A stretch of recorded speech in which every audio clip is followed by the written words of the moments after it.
You know the kind of guy who does nothing but bad things and then wonders why his life sucks? Well, that was me. Every time something good happened to me, something bad was always waiting around the corner. Karma. That's when I realized I had to change. So I made a list of everything bad I've ever done, and one by one I'm going to make up for all my mistakes. I'm just trying to be a better person. My name is Earl.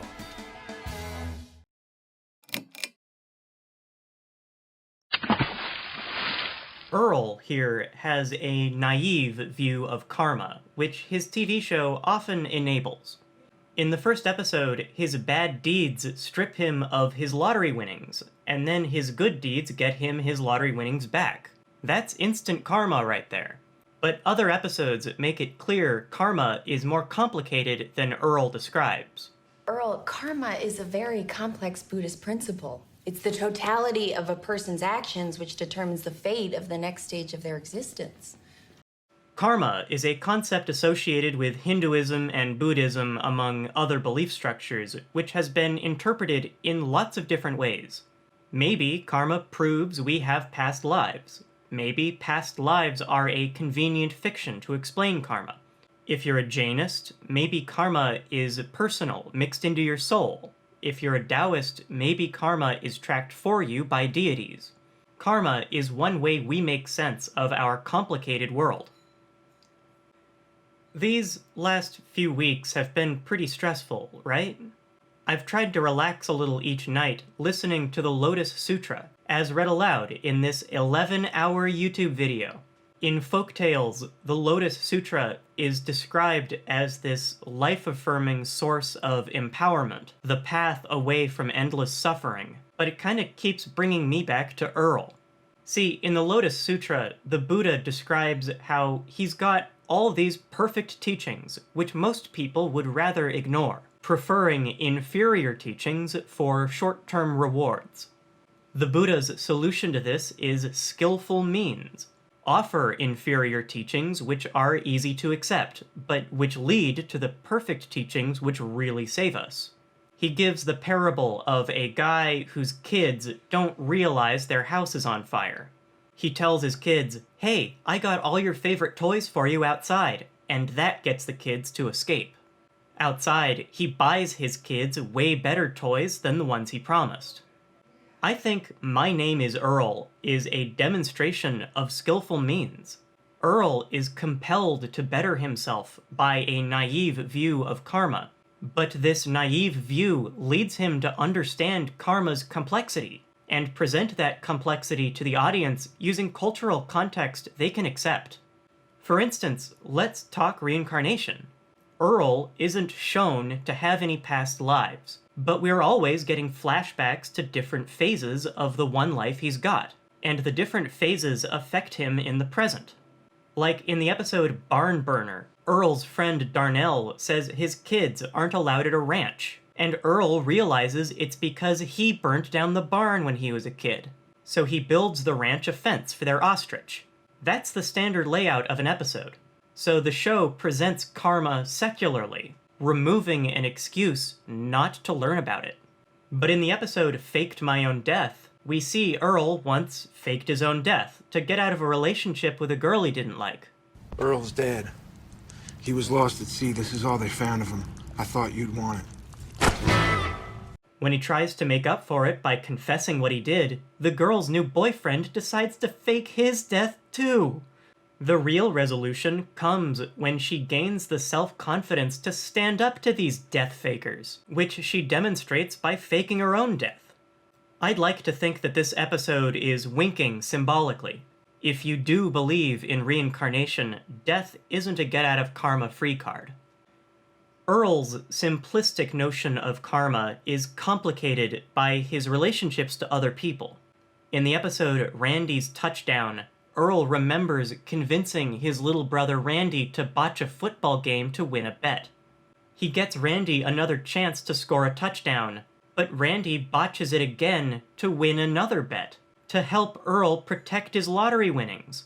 It's a moment of brotherly love. Earl, you didn't make me do this. I did it because you're my brother and I wanted to. But the Mahabharata says No man inherits the good or evil act of another man. Earl can't get free karma from Randy.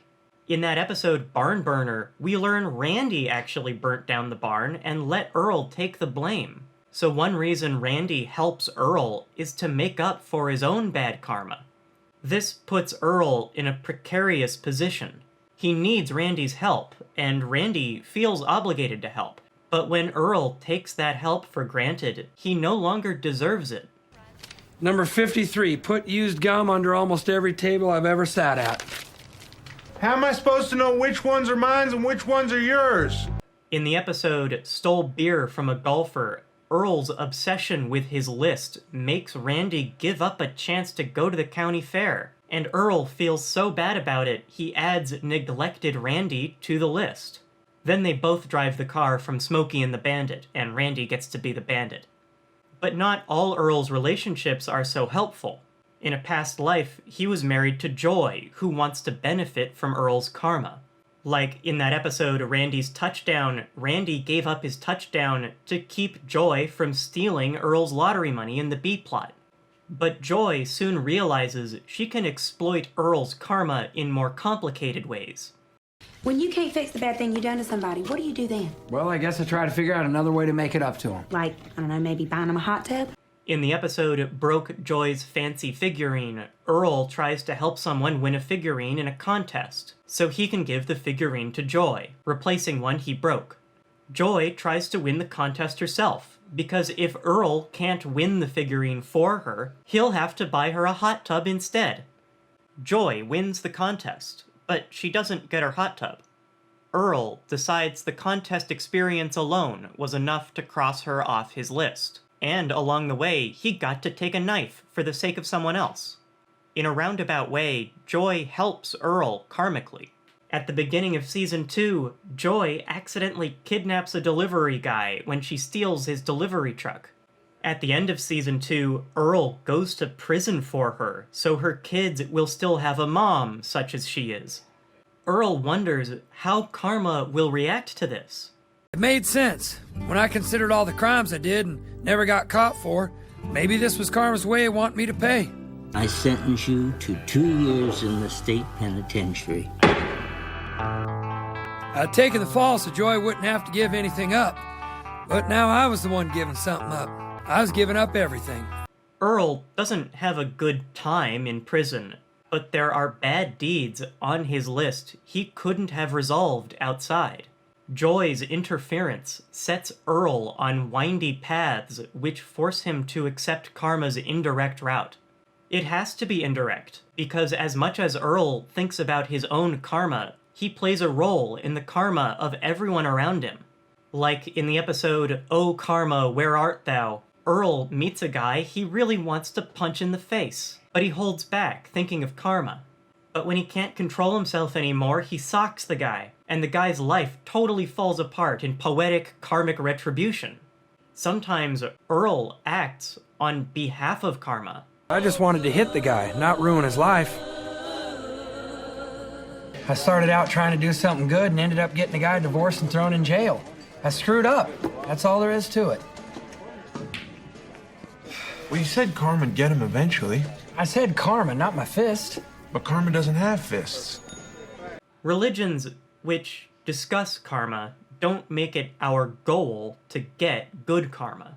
Good karma is good, but the goal is to leave the cycle completely by having no karma at all. But My Name is Earl was canceled. It ended on a cliffhanger. The show will never have a chance to completely pay off its karmic debt. But TV shows do get reincarnated. Millions of people watched My Name is Earl. Any art those people make has the potential to continue teaching Earl's lessons, simplifying complicated philosophical topics for the masses using skillful means. Earl is a trailer park bodhisattva. Obviously, that's just me overthinking. It's all I do here at Thinkster. But real events trickle into pop culture. Pop culture trickles into more pop culture. Fiction is a recursive process of assigning blame, accepting blame, learning lessons, and moving forward. It's easier to make sense of reality when it's mushed into 22-minute sitcom episodes. If you think it's even easier when it's mushed into a 10-minute Talking Squid video, then subscribe. Bye-bye.